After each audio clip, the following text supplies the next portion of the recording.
నమస్కారం అండి. నేను doctor మేఘ్నా Reddy, consultant pulmonologist, Medicover hospital, hitech city.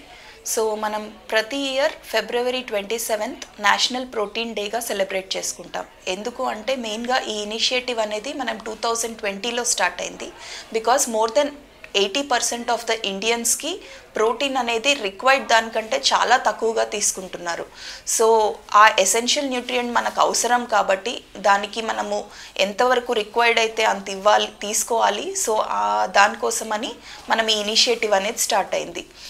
So మెయిన్గా మనం ప్రోటీన్ రికమెండెడ్ డైలీ అలవెన్స్ అనేది 0.8 grams of protein per KG body weight మన బాడీకి రిక్వైర్డ్.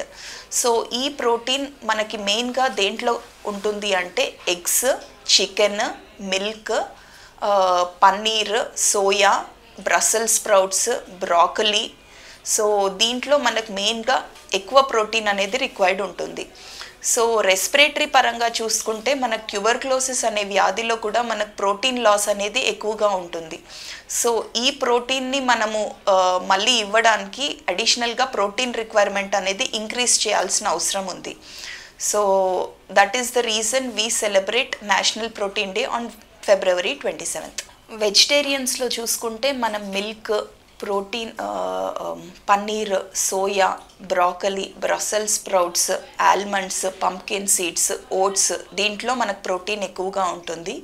అదే నాన్ వెజ్ పరంగా చూసుకుంటే మనకి చికెన్, ఎగ్స్ అండ్ ఫిష్లో ఎక్కువగా ఉంటుంది ప్రోటీన్.